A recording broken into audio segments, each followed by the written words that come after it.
নমস্কার বন্ধুরা, আমি তনিমা বলছি। আজ বৃহস্পতিবারের সকাল, এখন থেকে ব্লগটা শুরু করলাম। হাজব্যান্ড অফিসের উদ্দেশ্যে রওনা হবে, একটু ভাত তরকারি খেয়ে যাচ্ছে, আর লাঞ্চ বক্স আমি রেডি করে দিয়েছি। সকালের বাসি কাজকর্ম, ঘরদোর মোছা সব কিছু হয়ে গেছে। আর বাইরে দেখো প্রচণ্ড তাপ, আর উঠানের গাছপালাগুলো পুরো সবুজে সবুজে। এখন যেহেতু আমি সারাদিন বাড়িতে থাকি, হাজব্যান্ড সকালে গাছের পরিচর্যা করে যায়, জল টল দিয়ে যায়, আর তারপরে বেলার দিকে বলো বা বিকেলের দিকে আমিও একটু জল টল দেওয়ার কাজগুলো তো করে নিতে পারি, যেহেতু আমি সারাদিন এখন বাড়িতেই থাকি। সোনার তো স্কুল ছুটি। আর এদিকে দেখো দেখতে দেখতে 7টা বেজেই গেছে, 7টা 10। হাজব্যান্ড এখন অফিসের উদ্দেশ্যে রওনা হলো। এরপরে আমি বাকি কাজকর্ম যেগুলো আছে, সোনাইকে তোলা, বিছানাটা গোছানো, সোনাই যে ঘরে ঘুমোয় আর কি, ওগুলো করব। আর তারপরে একদম ফিরে এলাম কিন্তু দুপুরে। সকালে তো মোটামুটি পূজা করে নিয়েছিলাম ফার্স্ট সকালে, আর এটা কিন্তু সেকেন্ড বারের পূজাটা করলাম। স্নানও হয়ে গেছে, ধূপ ধুনা দিয়ে ঠাকুরকে একটু লাড্ডু পূজা দিয়েছি, লাড্ডু দিয়ে আর কি। তো দেখো এই যে সোনায় স্নান হয়ে গেছে, সোনায় এখনও পূজা দিচ্ছে। আর সকাল থেকে তেমনভাবে আর তোমাদের কাছে আসতে পারিনি, কারণ সোনাইকে নিয়ে একটু পড়তে বসিয়েছিলাম, কারণ এক্সাম যেহেতু এসে গেছে। আর তো সেই জন্য আর কি। চলো বন্ধুরা, এবার সোনাইকে খাইয়ে নিই। তো ভেন্ডির তরকারি, ভেন্ডি আর আলু। তো সোনাই বলছে ভেন্ডি খাবো না, পটল ভাজা ডাল এই দিয়ে সোনাইকে খাইয়ে দিলাম। আর খাইয়ে দাইয়ে দেওয়ার পর রান্নাঘরে দেখো এই যে পুরো এগুলো পরিষ্কার টরিষ্কার করে নিয়েছি। বাসনপত্র যা ছিল সব মেজে ঘষে ধুয়ে নিয়েছি। তো তারপরে কিন্তু দুজনে একটু শুয়েও ছিলাম। বিকেলবেলায় উঠে ভাবলাম যে খুঁটিনাটি কাজগুলো তোমাদের সাথে শেয়ার করি। তো যেগুলো করি আর কি বিকেলের দিকে টুকটাক, সব সময় তো আর শেয়ার করা হয় না। আজকে অনেক কাজ হয়েছে না, তো গোছানো গাছানো যেগুলো আর শেয়ার করতে পারিনি। আর এদিকে দেখো এই যে খাটের এইগুলো না ডিজাইন করা, তো এত মানে এগুলো খাঁচ খাঁচ মতো, এগুলো তো না ধুলো ঢুকে গেছে দেখো। মাঝে মাঝে এরকম দিয়েই, এরকম ছোট্ট ব্রাশ আছে, এই ব্রাশগুলো দিয়েই আমি একটু পরিষ্কার করে নিই, ধুলোগুলো ঝেড়ে দিই আর কি। কিন্তু ওই যে সাদা সাদা মতো কিরকম স্পট মতো, ওগুলো কিন্তু না উঠতে চায় না। আর সোনায়ও কিন্তু উঠে পড়েছে, দুজনেরই বিকেলের ঘুমটা হয়ে গেছে। এখন চলে এলাম ছাদে, মোটামুটি ঝেড়ে, ওইগুলো ঝেড়ে তারপরে বিছানাটাও ভালো করে গোছ করে নিয়েছিলাম, নিয়ে চলে এলাম ছাদে। আর ছাদে আসলে তো মানে সারাদিনের যে অত পরিশ্রম হয়েছে, যেগুলো তোমাদের সাথে সব কিছু শেয়ার করতে পারিনি, তো সেগুলো কিন্তু সব রিলিফ হয়ে যায়। আর সোনাই এখন আমার সাথেই চলে এসেছে। ছাদে কিছু জামা কাপড় ছিল যেগুলো তুলবো, এখন আপাতত জলটা দিয়ে নিচ্ছি। আর বিকেলেও একটু ধুনো দেবো, তুলসী থানের কাছে ধুনো দিয়ে তারপরে সারা ঘর নিচে ওপরে সব জায়গাতে একটু ধুনোটা ভালো করে ঘুরিয়ে আনবো। তো দেখো এখন ধূপ জ্বেলে নিয়ে এসেছি। তো এই যে ধূপ জ্বেলে নিয়ে এসেছি, ওটা ঠাকুরের কাছে দিয়ে দেবো। আর বিকেলে প্রার্থনাটাও করে নেবো আর কি, সন্ধ্যার প্রার্থনাটা। তাই সোনাইকে বলছি, সোনাই খেলা কর, এই কর সেই কর। সোনাইকে তো কত কিছুই বলছে, ও ওর মতো খেলা করে। কিন্তু ওই আর কি ছাদে আসলে না এদিক ওদিক কিছু মারে, তো ওটাই আমার ভয় লাগে। কারণ কি বলতো, ওই যে মানে নিচু হয়ে দেখতে যায়, ওই জন্য খেয়াল রাখতে হয় আর কি বারে বারে। কারণ আমাদের ছাদের একটা দিকটা, যে দিকটা হচ্ছে মানে একটা রুম হওয়ার জন্য কিছুটা ওখানটার মানে পাঁচিলের যে ছাদের রেলিংয়ের যে লেভেলটা, ওটা কিন্তু নিচু করা আছে। ওই দিকটা না ভীষণ ভয় করে, কারণ ওই দিকটা সবসময় খেয়াল রাখতে হয়। সোনাইকে বলছিলাম, সোনাই বিস্কুট এনে, পাখিগুলো এত কিচিরমিচির করছে, সোনাইকে বলছিলাম যে বিস্কিট এনে দুটো পাখিদের দিয়ে দাও। তো সোনাই ওই জন্য আনতে গিয়েছিলো।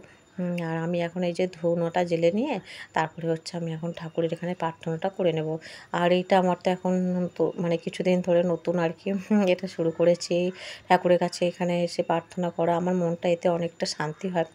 আর যেটা ভালো লাগে, যেটা মন শান্তি হয়, তাই না? আর ভগবানেরকে ডাকি নিষ্ঠা ভরে, যতটুকু আমার সাধ্য মতো ডাকি। আমি কিন্তু তেমন পূজা অর্চনার কিছুই জানি না, আমার মন থেকে যেটুকু পারি আমি সেইটুকুই করি। তেমন যে নিয়ম নিষ্ঠা বিধি বিধান আমি কিছুই জানি না। সত্যি কথা, পূজার বলতে তেমন বুঝি না কিছু। কিন্তু যেটা মন থেকে ভক্তি ভরে আমার আসে সেইটুকুই করি। তাতে অনেক কিছু নিয়ম নিষ্ঠা হয়তো আমি ঠিকঠাক করে উঠতে পারি না। তবে যাই হোক, এই আর কি সারাদিন ধরে যেটুকু পারি আমি সেইটুকুই করার চেষ্টা করি। আর তেমনই তেমন হচ্ছে নিয়ম নিষ্ঠারা, তেমন যে পারি সেরকম নয়, ওই আর কি যেটুকু। যাই হোক, আর এখন এই যে ধুনাটা জ্বেলে নিয়েছি, এখানে কিছুতেই জ্বলতে চাচ্ছিল না, হালকা জ্বললো আবার নিভে গেল। ওই জন্য গিয়ে সিঁড়ি ঘরের ওখানটা বসে জ্বালাবো, জ্বালিয়ে তারপরে হচ্ছে চারিদিকে ঘুরিয়ে আনবো। আর এই যে সোনাই দেখো টেনে টেনে এই জামাগুলোতে ক্লিপ দেওয়া ছিল, ওটা আনতে গিয়ে দেখো এদিক ওদিক পড়েও গেছে। সোনাইকে বললাম ওগুলো তুলে গুছিয়ে রাখো।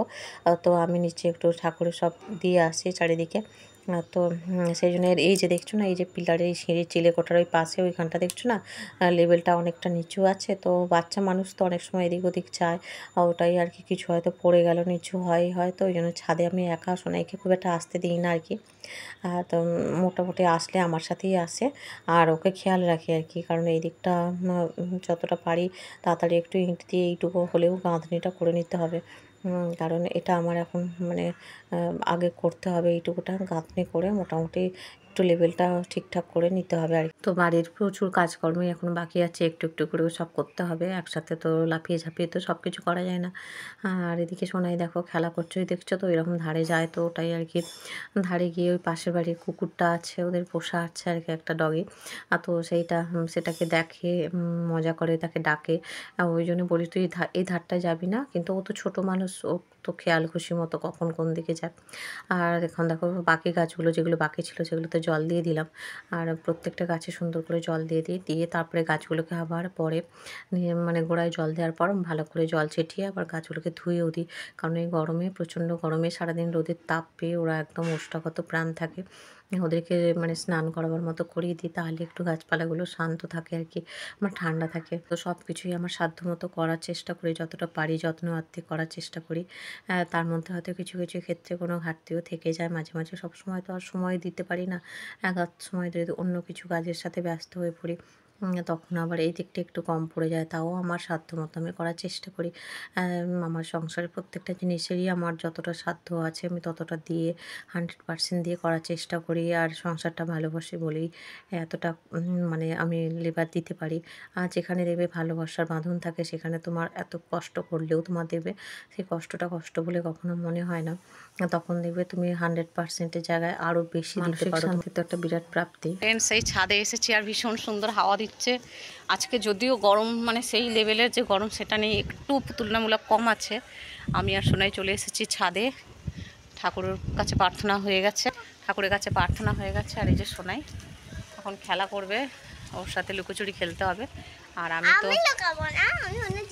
আর খুব সুন্দর হাওয়া দিচ্ছে, দেখো চারিপাশটা। না কিরম লাফাচ্ছে দেখতো, তাই বলছে এত লাফিও না। তো একটু না বকলেও না মাঝে মাঝে হয় না। চলো বন্ধুরা, আমরা ছাদে একটু হাঁটি, খেলা করি সোনাইয়ের সাথে। আর চারিপাশটা খুব সুন্দর, আজকে বেশ ঠান্ডা ঠান্ডা লাগছে, হাওয়া দিচ্ছে তো, মানে সেই প্রখর গরম যেটা সেটা কম আছে আজকে। সোনাই তো দেখি নাচা গানা শুরু করে দিয়েছে, আর দেখছো ক্যামেরার সামনে কিরম নাচ করছে, ওই সব আর কি ফোন দেখে টিভি দেখে ওই সব করে।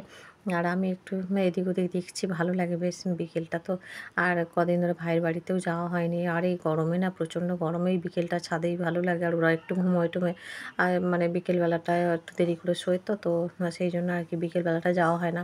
আর সন্ধেবেলা সোনাই পড়তে বসে, আমার ওই ভিডিও এডিট ফেডিট থাকে, এই করে চক করে পড়ে আর যাওয়া হয় না। তারপরে সোনাইকে রান্না করা, খাওয়ানো এইসব আছে আর কি, সন্ধ্যার টিফিন রেডি করা, তো এই জন্য আর কি। আর ও মোটেই না যেতে চায় না এখন, আর বলে মা বুনিটা ছোটো, ঘুমোয় টুমোয়, আমি যাবো না, গিয়ে চুপচাপ বসে থাকতে হয়। হ্যাঁ, ওই জন্য আর যায় না, ওকে একা রেখেও সবসময় যাওয়া সম্ভব হয়ে পড়ে না। তো সোনাইয়ের জন্য ওই বোতল খেলছি, বোতল বিভিন্ন জায়গায় লুকাচ্ছি, এ করছি। তো এইসব খেলা আর কি, কোথায় খুঁজতে হবে ওকে। আর এইসবের মধ্যে দিয়ে ওকে ব্যস্ত রাখি আর কি। ছাদে বেশ একটু দৌড়াদৌড়ি করে, অ্যাক্টিভিটি না করলে এখন তো বাইরে খুব একটা যায় না, সারাদিন বাড়িতেই থাকে। আর একটু হয়তো বাইরে থেকে আওয়াজও আসতে পারে, একটু অ্যাডজাস্ট করে নিও বন্ধুরা। কারণ হচ্ছে পাশাপাশি সব বাড়ি, তো সেখানে কিছু সকালের দিকে ভয়েস দিচ্ছে, কাজকর্ম হচ্ছে। তো এরকমভাবে দেখো এই যে সোনাইয়ের সাথে খেলছি, বেশ মজা পাচ্ছে সোনাই, কোথায় লুকোচ্ছি না লুকোচ্ছি বুঝতে পারছে না, খুঁজছে। তো আমরা ছোটোবেলায় এরকম লুকোচুরি খেলতাম, কত দৌড়ঝাঁপ, এর বাগানে ওর বাগানে তার বাগানে করে পাড়ার যত বাচ্চারা সবাই মিলে খেলা করতাম। এখন তো আর বাচ্চাদের সেই সুযোগটা নেই। হ্যাঁ, তো শহরে এই সব পাওয়াই যায় না। খেলা করে সোনাইকে নিয়ে নিচে চলে এসেছি, অনেকক্ষণই খেলা করেছে, প্রায় 1 ঘন্টা। তোর এসে একটু চাউমিন করে দিলাম, তো যেটা হচ্ছে ওই সয়াবিন দিয়ে আলু দিয়ে পেঁয়াজ দিয়ে, হ্যাঁ, ডিম দিয়ে করে দিলাম। তোর সোনাই পেট ভরে খাওয়া হয়ে গেছে, আমিও একটু খেয়েছি। দুজনে মিলে খাওয়া দাওয়ার পর সোনাইকে পড়াতে বসিয়েছি আর কি, লেখা দিয়েছি, সোনাই এখন লিখছে। লিখে টিখে নিই, তারপরে আমি ওদিকে ততক্ষণে সন্ধ্যা তো দেওয়াই হয়ে গেছিলো, গোপালের শয়নটা বাকি ছিল, সোনাইকে পড়াতে বসিয়ে তারপরে আমি গোপালের শয়নটা দিয়ে নিলাম। তো সারাদিন অনেক কিছু কাজকর্মে মোটামুটি তোমাদের সাথে শেয়ার করেছি। আজকের ভিডিওটা আর বড় করবো না বন্ধুরা, গোপালদের শয়নে দিলাম, আর ব্লগটা এখানেই শেষ করলাম। সবাই ভালো থেকো, সুস্থ থেকো, বাই বাই, গুড নাইট।